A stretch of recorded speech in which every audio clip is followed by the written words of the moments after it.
Vamos fazer uma oração, então, que a gente... É bom a alegria, né? Quando a gente conversa, quando a gente, né, chega nos lugares, isso é bom, isso é vida, né? Então é bom, porque às vezes o silêncio absoluto também, né? Pode ser uma prece, mas pode ser uma angústia. A gente com alegria se recebe e isso é muito bom. É uma casa alegre, porque Jesus também mostrou o caminho da alegria. E a gente aprendeu com ele isso ao longo das nossas dores. Fechando os nossos olhos, então, eu sugiro que nós fiquemos um pouquinho mais à vontade nesse momento. Lembrando que nós estamos interligados com o plano espiritual que nos acolhe. Lembrando que o nosso anjo da guarda está conosco aqui nesse momento, já iniciando o atendimento espiritual e corporal também. Lembrando que nós estamos aqui sob o amor de Jesus e todos aqueles que servem a sua causa, trabalhando em nome do progresso de uma sociedade mais humana, mais harmonizada. Senhor, te pedimos que nos auxilie neste projeto a mantermos a direção, a nos sintonizarmos sempre com o bem e a entendermos aquilo que estamos passando a cada dia de nossa encarnação. Que seja feita a tua vontade, Senhor, esteja conosco neste momento e que assim seja. Eu gosto sempre de lembrar, quando a gente fala de espiritismo, e é sobre isso que a gente vai conversar, uma meia hora, que o espiritismo é uma ciência que se comprova na prática cada dia mais, que é uma religião porque a gente reza e a gente se religa com Deus e nós acreditamos na existência de um Deus criador e, portanto, ele está baseado na fé raciocinada, e é uma filosofia que busca de forma simples nos fazer compreender o que está acontecendo conosco de acordo com a nossa existência, com a nossa consciência. Toda religião é uma filosofia, isso é fato. Mas a filosofia em si, a clássica, que chegou à universidade, busca muitas vezes negar a existência de Deus, a existência da continuidade da alma, a existência de um pensamento não é mais religioso porque eles acham infantil. Então ficam especulando, não é? De uma maneira que tudo pode ser verdade, como pode não ser, e filosoficamente, no sentido materialista, né? Se acha narrativa, se acha explicação para tudo. Não é o caso do Espiritismo. O Espiritismo é uma filosofia prática. É uma filosofia com objetivo ético e moral, de nos elevarmos na direção daquilo que Cristo nos aconselhou, que é nos tornarmos a imagem e semelhança de Deus. O Espiritismo tem diretrizes muito bem organizadas pelo esforço de Allan Kardec, que, sob a orientação do plano espiritual, veio para a missão, né, a conselho e a pedido de Jesus Cristo, trazer a terceira revelação da nossa Terra, que é uma empresa em processo de construção para o amor, para a luz, que é a vida após a morte, de uma maneira mais clara e mais simples. Nós ainda temos muitas reflexões baseadas naquilo que nós aprendemos quando ainda não frequentávamos uma casa espírita. O espiritismo já tem mais de 150 anos, então muita gente já nasceu dentro de casas espíritas, mas muitos vêm de outras religiões e se consolam no espiritismo sem precisar negar aquilo que aprenderam. Mas sempre que nós deixamos, né, alguém na despedida do túmulo, seja por cremação, ou seja lá fechando, né, aquela porta física, o mistério da fé vem à nossa mente e nós pensamos o que virá depois, né?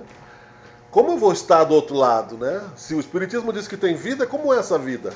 Eu vou comer, eu vou beber, eu vou ter medo, eu vou morar em algum lugar. As crianças que desencarnam, elas continuam crianças. E depois, como isso é organizado no mundo espiritual? Né? Sempre existiu o contato com a espiritualidade. A espiritualidade, ela é a origem da nossa existência material. A reencarnação é uma lei É uma lei que o nosso Pai Criador, o nosso Deus, fez no momento da criação, e a criação é eterna como Deus, ou seja, não tem começo nem fim. Nós somos parte desta criação, nós tivemos um começo e não teremos fim, felizmente. Somos herdeiros de Deus e também do nosso livre-arbítrio, das nossas forças, das nossas escolhas, da nossa vontade. E por isso somos convidados a ocupar um corpo físico mais denso, um pouco mais pesado em termos de luz, de energia concentrada, para que nós nos movimentemos com maior velocidade na direção deste aperfeiçoamento. Porque, caso contrário, a nossa tendência como espíritos seria ficarmos na expectativa, né, de algum acontecimento que nos movesse para o melhor, na zona de conforto, e não avançássemos. Então, a encarnação é uma lei de Deus, assim como o fim do ciclo da encarnação, a morte do corpo físico. E esta encarnação nos oportuniza, portanto, o aprendizado escolar e o aprendizado de resgate, né, das nossas energias errôneas. Eu uso ainda a palavra karma, resgate kármico, mas isso precisa ser esclarecido de que Allan Kardec preferiu tratar como causa e efeito. Porque karma significa atividade, e para as outras religiões que aceitam, como os hindus, as leis do karma, você nasce numa encarnação determinado aquele karma sem condições de mudança. Você tem um karma e nunca mais vai poder mudar. Se nasceu numa casta, se nasceu pobre, vai morrer pobre, se nasceu, né? Ou seja, não tem mudança. Se você nasceu sem condições de ir a uma escola, vai ter que ficar. Não tem mudança social, porque é teu karma. Você nem pode olhar para as pessoas, né, da elite daquela sociedade. Causa e efeito é diferente. Você tem, né, uma subordinação de nossas ações de vidas passadas, a lei de causa e efeito, ou seja, o que fizemos volta até nós. O que Jesus simplificou como ação e reação. Tem um livro do Chico Xavier, psicografado por orientação do André Luiz, né, Ação e Reação, que faz parte das obras do André Luiz. A semeadura é livre, mas a colheita é obrigatória. Ou seja, eu planto, eu colho. É muito fácil isso, é muito simples da gente entender isso. Matematicamente, né? O que nós temos dificuldade de entender é qual é o terreno. E aí Jesus falou sobre a semeadura das sementes no terreno fértil, no terreno endurecido, na rocha. E quais são as nossas sementes? Que é a minha relação com o próximo, que é o pensamento que eu emito como criador também que sou da minha própria consciência, e à medida que me relaciono aqui com as pessoas, não é? Aquilo que eu trago no meu íntimo, na minha consciência, no meu ser espiritual, que é a energia ao qual eu estou vivendo, e graças a isso, né, tenho consciência da vida e, portanto, aceito estar vivo. Aceitar estar vivo é importante. Se nós não aceitamos que a vida é uma magia absoluta, é uma misericórdia de Deus, nós temos a tendência de negar as bênçãos que Deus nos dá. E achamos, né, que é uma coisa tão estranha estar vivo, né? Nós não pensamos nisso, porque a gente acorda, vai tomar um café, vai fazer as coisas do dia a dia, vai atender as necessidades que não são por acaso, mas não pensamos, puxa vida, estou vivo, né? Mas por quê? Se eu já tenho essa consciência, por que eu tenho consciência? Né? Por que essa consciência me exige, né, satisfação? Muitas vezes até egoísta, satisfações, né, orgulhosas, satisfações em desacordo com o mérito do bem, satisfações que são ilícitas, o que me causará certamente problemas na lei de causa e efeito quando eu faço mal. E quando eu já fiz o mal em encarnações passadas e achei que fiquei impune porque eu consegui enganar a lei dos homens, sem poder jamais enganar o Pai Criador, que disse através de Jesus que nenhuma ovelha se perderia. Ou seja, todos nós temos como herança a felicidade e a perfeição. Não importa o caminho que a gente vai trilhar. Às vezes mais longo, às vezes mais curto, isso é muito relativo. É uma escolha pessoal de cada um. O Espiritismo, portanto, nos traz felicidade de, ao levantar este véu da vida e da continuidade da vida após a morte, de uma maneira clara, nos dizer que se aqui, neste plano, que é consequência de lá, estamos organizados numa sala, com ventilador, com cadeira, com relógio. Cada um tem o seu lugar no tempo e no espaço, não é? No tempo e no espaço, porque aí a gente analisa, né, filosoficamente. Cada um de nós aqui está no mesmo próximo lugar, mas não exatamente no mesmo.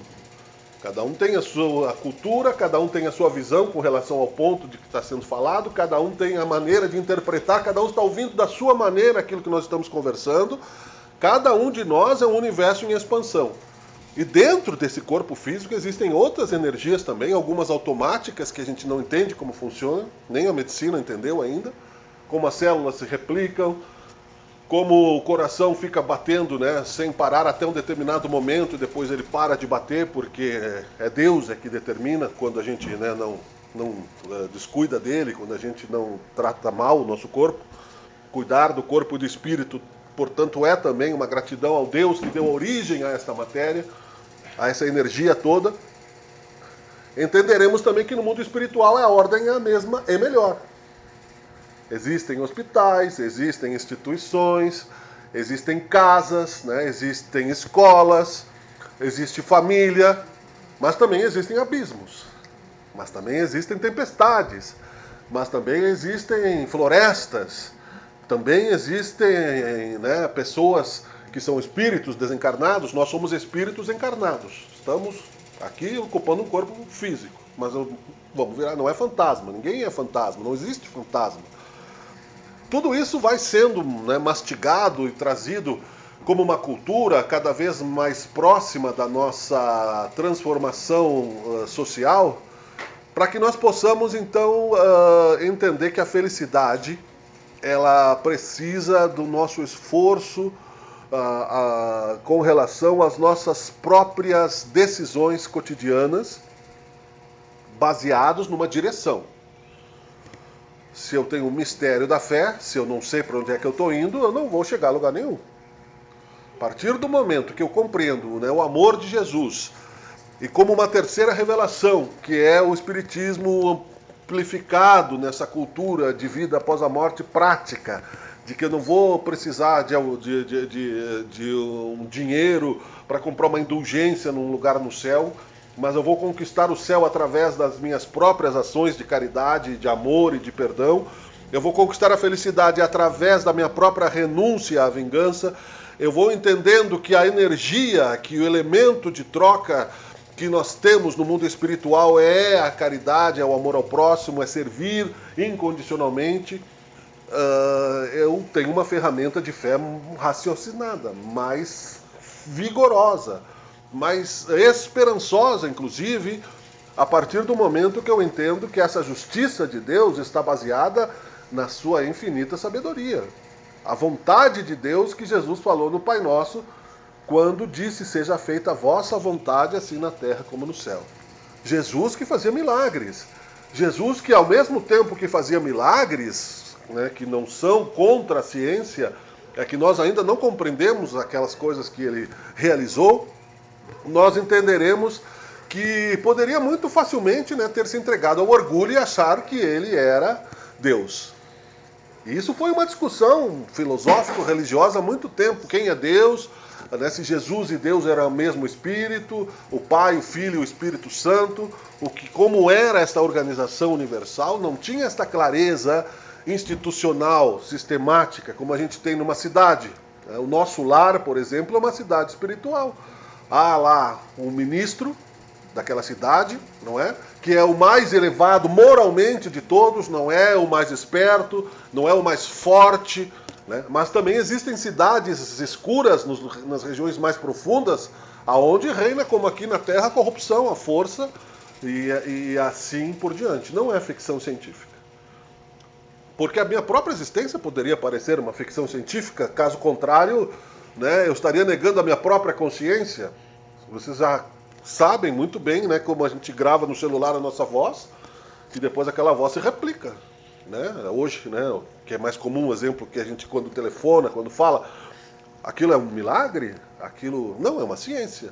Eu vou negar que aquilo existe se eu estou ouvindo, se eu estou sentindo. Então, se eu estou falando, se eu estou ouvindo a minha voz, se eu estou sentindo, se eu tenho ligações amorosas, se eu tenho ligações plenas, voltando e insistindo nessa questão de que aceitar a própria consciência, aceitar, né, que Deus é a criatura sem ser criado, né? Deus não tem início nem fim, mas nós, seguindo os seus passos de Pai, de amor e de bondade, entenderemos que quando ele foi colocado numa condição de um ser mau, era para nos roubar a liberdade, para nos iludir na direção do caminho da paz e para nos perturbar no processo evolutivo, e que nós aceitamos isso por muitas vezes fraqueza, mas também por escolhas erradas que fizemos. E aí eu chego na questão que nós estávamos conversando ali antes, todo mundo falando, né, num grupo ali. Daqui a pouco, acho que foi o Marcos que disse, olha, todo mundo tem uma dor e todo mundo tem uma tragédia para contar. Não é verdade? Todos. Porque a dor também é uma necessidade, né, de aprendizado. Por que nós temos dor? Né? Né? Eu também tenho muitas dores. E só que, à medida que nós entendemos que essa dor que nos traz a necessidade da fé, porque nós queremos que ela passe, ela também tem a função de nos levar a um aprendizado difícil de compreender e facilmente nos digna a rebeldia, quando não aceitamos o mistério que foi nos imposto, né, da fé, que ela é fruto dos nossos próprios atos, que nós somos causadores das nossas próprias dores, que nós estamos enfrentando a dor como um sinal de alerta para que eu possa, de alguma maneira, corrigir aquilo que está no meu espírito e mudar para o melhor. O Dr. Paulo Fructuoso explica com relação às questões de saúde, que são as nossas dores principais. Ele é um cirurgião no Rio de Janeiro e fala sobre essas questões de saúde, não é? Porque ele é espírita e ele trabalha no Lar Frei Luiz há muitos anos, que é inclusive coordenado, eu já falei, mas eu repito, porque tem muita gente que não escutou essa exposição, no sentido de que ele trabalha no hospital onde a materialização de espíritos é feita e outras questões, um lar que é coordenado por católicos, o Lar Frei Luiz do Rio de Janeiro. E ele diz, em algum momento da carne, nós vamos ter um problema de saúde e o último que nós tivermos vai ser fatal. Se nós não desencarnarmos por algum acidente, não é?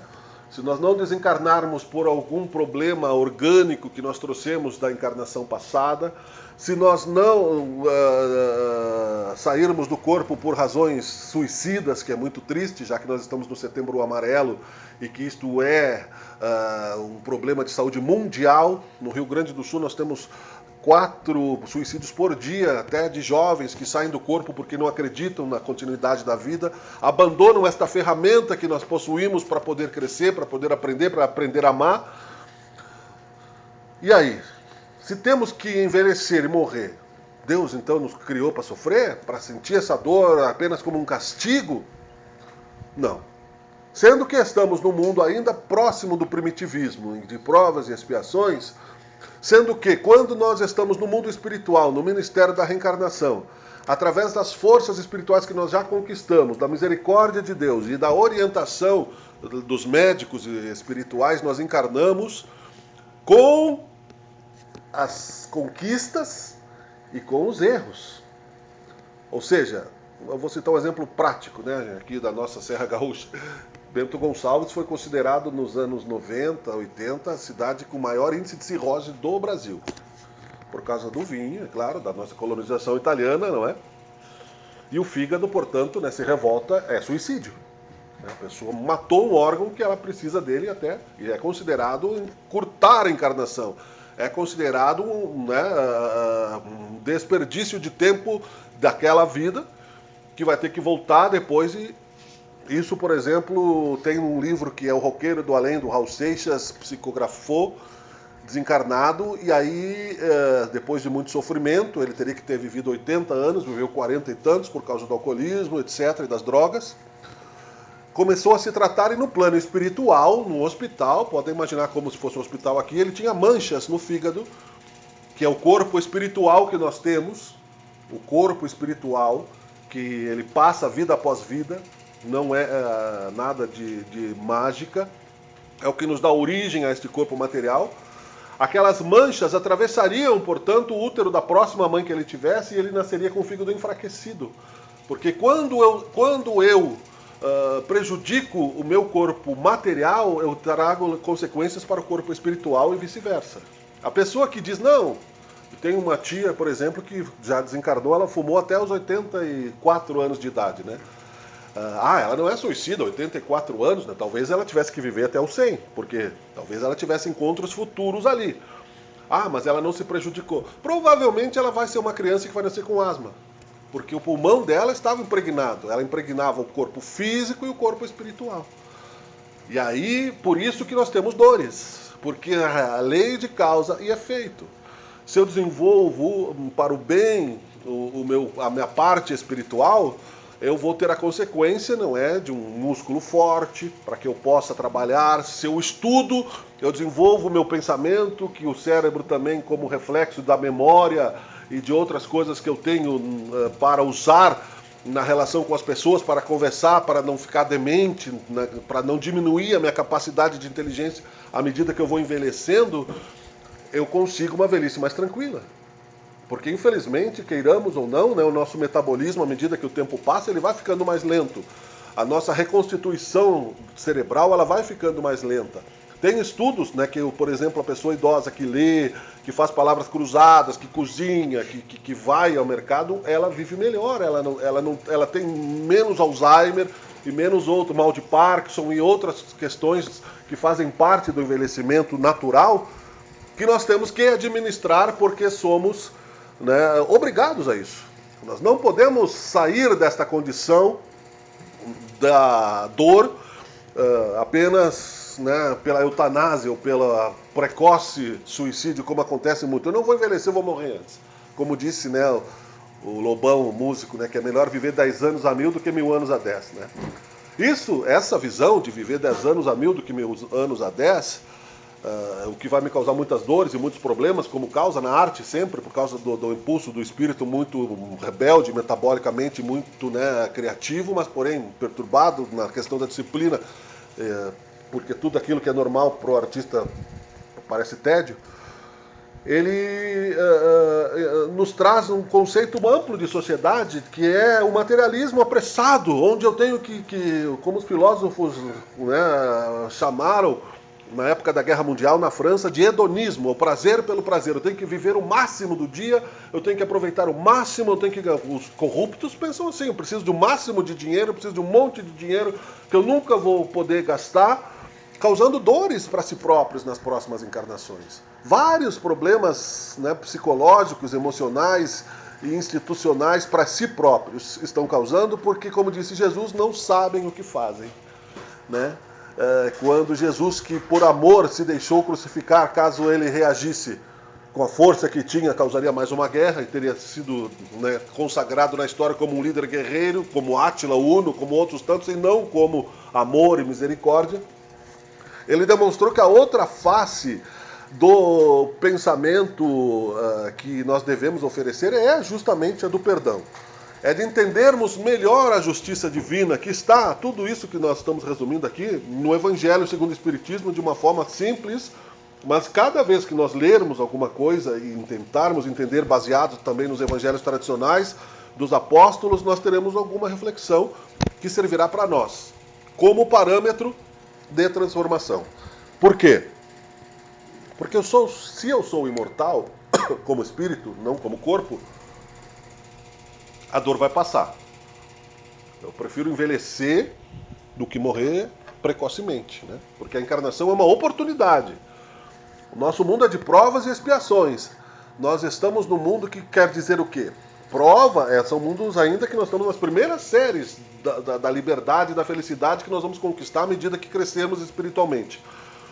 Nós já passamos do mundo primitivo, nós já tivemos oportunidade de participar das belezas dos paraísos, já cometemos um montão de erros. Então o que acontece? Expiação é quando eu não respeito a disciplina da escola e eu preciso ficar naquela série porque eu não fui aprovado. Preciso repetir o ano. Então eu vou continuar encarnando no mundo onde as pessoas não respeitam o outro, onde isso me causa sofrimento, porque eu já entendi que respeitar o outro é bom. Então eu cuido do meu lixo, meu vizinho não. Eu cuido, não é, do barulho da minha casa, meu vizinho não. Eu cuido da minha saúde, não é? Mas eu vejo as pessoas passando pela rua totalmente, né, suicidas, loucas e perigosas. É um mundo infeliz. Neste mundo só tereis aflições, disse Jesus. Não podemos nos iludir, Jesus não iludiu ninguém, dizendo que aqui estaríamos no paraíso. Ele disse, neste mundo só tereis aflições. Porém, é um mundo que nós nos tornamos merecedores devido a também compartilharmos, sermos cúmplices dessas questões. Então não basta eu não fazer o mal, é preciso fazer o bem para que eu possa elevar a minha condição espiritual. É o bônus hora que se chama no mundo espiritual, é a troca, a moeda de troca para mim encontrar a felicidade, é o bem. André Luiz, quando chegou no mundo espiritual, achou que seria um médico. Quando ele, depois de sofrer lá nos umbrais, achou que ele poderia agir com seus conhecimentos médicos, mas não eram suficientes, porque ele precisava limpar o chão, para entender que também era justo, era humilde. Jesus lavou os pés dos apóstolos, constrangendo aquilo que Pedro entendia como grandiosidade, porque Jesus era para eles, né, a luz de um novo mundo.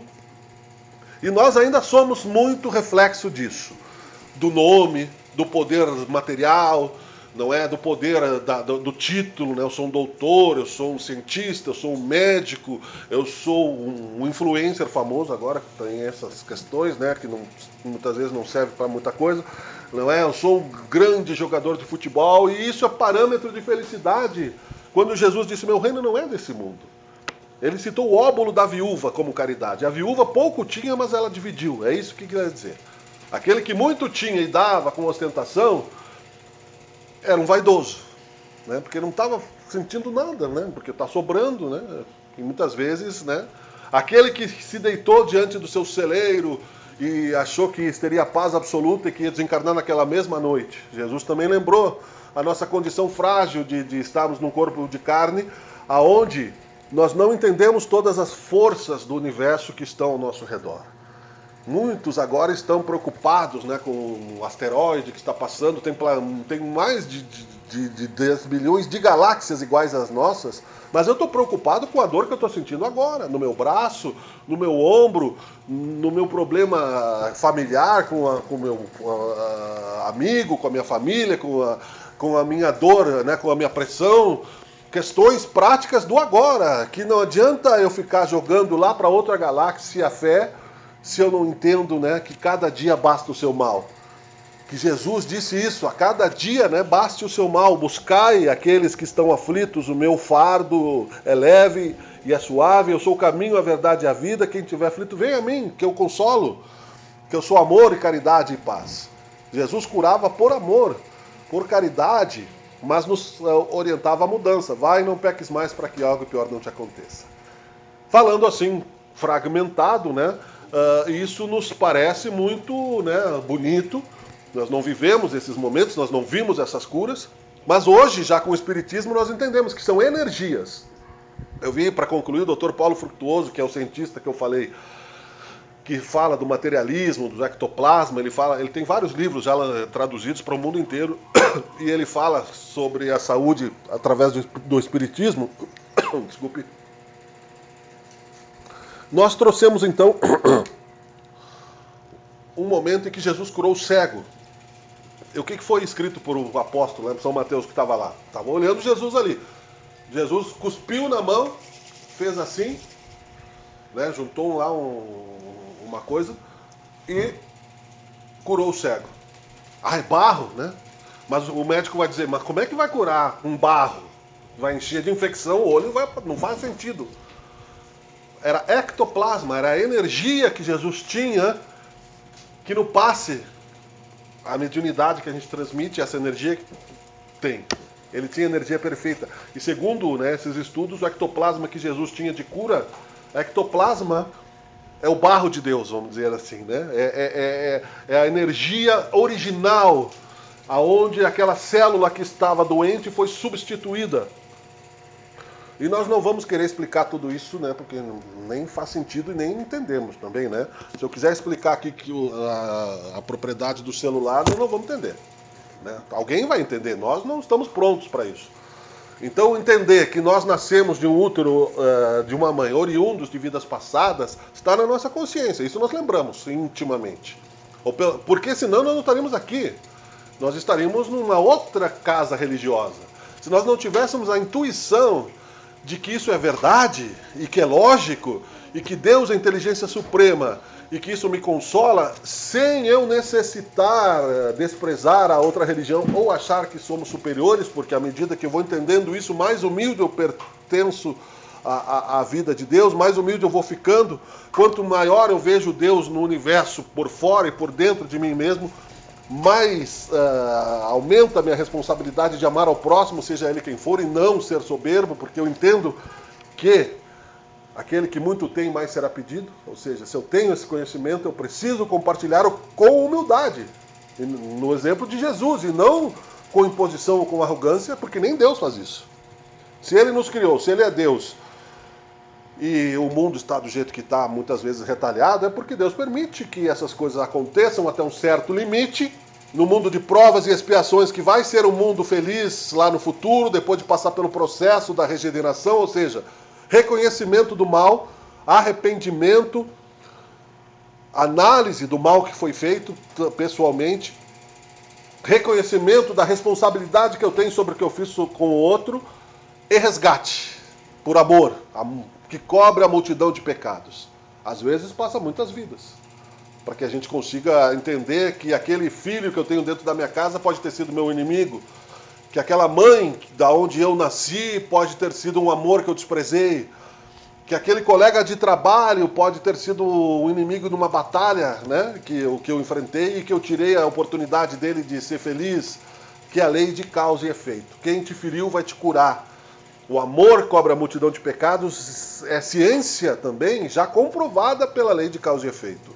O Allan Kardec, no livro dos Médiuns, ele pesquisou, né, e em outros livros também, mas na Gênese, no livro no Pentateuco, em todas as obras, quando ele conversava com o espírito através da mediunidade, ele ficava perguntando lá se tinha, né, uma nave espacial aqui. Ele perguntava: quem tu é? E ele dizia: olha, eu sou um espírito desencarnado, eu estou fora do corpo, eu morri em tal data, o meu nome está em tal lugar, o meu túmulo está em tal lugar, e ele ia lá e pesquisava o registro para ver se aquele espírito não estava enganando, porque haviam falsos cristos e falsos profetas. É uma ciência matemática, ele não ficou brincando lá de fazer o jogo do copo, de fazer as mesas girantes. O espiritismo é ciência. E isso milhares e milhares e milhares de vezes, com outras também situações, com o mundo espiritual orientando isso para que nós tivéssemos essa esperança de que, se o reino de Jesus não era o mundo que nós estamos aqui, citado, porque é um mundo material, inclusive a Terra vai acabar um dia, né? Se fosse um paraíso eterno, né, matematicamente a energia da Terra tem um cálculo para terminar, não é agora, nesse momento. E o próprio Ramatiz diria: se esse planeta terminasse, nós teríamos outros e outros, muitas moradas na casa de Deus, infinitas moradas. O Espiritismo serve, então, portanto, para nos dar a certeza de que Deus age acima de todas as mazelas humanas e controla o universo com amor, e que, se Ele permite, é por uma razão oculta que nós não sabemos, nós temos a obrigação de amar e entender isso com uma inteligência, pelo menos baseada numa realidade menos mística, numa forma mais clara de que nós sabemos que somos mais do que um corpo de carne, que essas dores vão passar e que também tudo aquilo que eu fizer a partir do momento que essa luz impregna o meu ser vai ganhar maior responsabilidade. Eu vou me consolar dos erros que estão sobre meus ombros, eu vou entender que o que está acontecendo comigo não é por acaso, eu vou entender que o que está passando na minha vida faz parte da minha própria ação e reação, mas também eu vou entender que eu não estou subordinado àquele karma hindu que eu não posso mudar, que é uma fatalidade. Eu vou entender que eu posso mudar. Que se eu me arrepender do mal que eu estou fazendo, se eu me converter à luz de Deus e aprender que eu posso perdoar e amar os inimigos de uma maneira diferente, claro, do que eu amo os amigos, mas que eu posso construir um ser melhor dentro de mim, ser melhor numa versão que eu sou, eu começo a retornar do caminho das sombras e ir para o caminho da luz. E aí a vida se torna bem melhor, bem mais leve. Vinde a mim, né, vós que estáis sofrendo, porque meu fardo é leve e meu jugo é suave. Eu encontro a cura. Mesmo que a doença não se cure imediatamente, vai se curar. E se não se curar, eu vou concluir, tá? Se não se curar nessa encarnação, é porque a lição daquela dor ainda está sendo um aprendizado que Deus quer para aquele espírito que está sofrendo numa coma, num problema, seja ele qual for, não é? Se a dificuldade ainda não terminou, é porque não se esgotou ainda o aprendizado. Tem um exemplo que Jesus cita, Mateus cita no Evangelho, que Jesus curou 2 irmãos de um problema lá de saúde que eles tinham. E os apóstolos ficaram felizes, porque viam Jesus curar e Jesus continuou chorando e triste, não é? E perguntaram por quê. Ele disse, porque aqueles 2 irmãos, eles não estão curados do mal interior. Então aquela doença que eles tinham era fruto do mal anterior. Foram curados por Jesus e Jesus viu que eles continuariam fazendo mal. Vai, não peque mais para que algo pior não te aconteça. Está nessa questão de causa e efeito. Eu entendo, se eu continuar fazendo mal, eu vou continuar entristecendo, não é? A luz, causando sombras. Eu sou responsável. Ajuda-te que o Senhor te ajudará. A cada um será dado segundo as suas obras. É uma bênção. E é a justiça divina, não é eu que estou inventando. É aquilo que nós vamos entendendo, porque já testamos isso em muitas encarnações. Muitas vezes. Muitas vezes. Nós só estamos aqui hoje entendendo porque nós, no fundo, já negamos como todo aquele que a gente nega, né? Como o nosso familiar que diz, não, eu entendo, vai lá e reza por mim. Eu sou médium, até sonho, até vejo, mas não sai de casa. Está na frente da televisão, sai de casa para ir no estádio de futebol, mas não sai de casa para rezar. E para fazer, né, a caridade. Então tudo isso é uma construção filosófica também que o Espiritismo nos traz e que eu agradeço a oportunidade de estar compartilhando da minha própria visão pessoal, é claro, com todos que estamos aqui, mas também solicitando que a cada um de vocês seja feita a ação de buscar por si só esse conhecimento. Porque ninguém é pastor de ninguém. E, portanto, né, nós somos nossos autoconstrutores e essa bênção vai nos dar liberdade e responsabilidade na construção de um mundo melhor, de provas e expiações para um mundo em regeneração e assim por diante. Agradecendo então a essa oportunidade, ao silêncio de vocês e a atenção, eu peço que novamente fechemos os nossos olhos, para que Deus nos dê a firmeza dessas ações inspiradas numa cultura magnífica e na certeza de que essas coisas são reais, porque vivemos e vemos e sentimos e compreendemos intuitivamente, e que possamos, Pai, sempre voltar a Ti, mesmo que quando estamos em contato com aquilo que Te nega. Possamos, Senhor, ampliar por caridade essa bênção que Tu nos dá e pela nossa própria libertação dos nossos erros. Abençoa a nossa casa, este momento, e abençoa aqueles que aqui não puderam estar, nos hospitais, nos presídios, nos locais em que Te negam, nas instituições públicas, enfim, no nosso planeta. Que seja feita a Tua vontade, Senhor Deus. Muito obrigado, Senhor Jesus, pela Tua presença e que assim seja. Obrigado.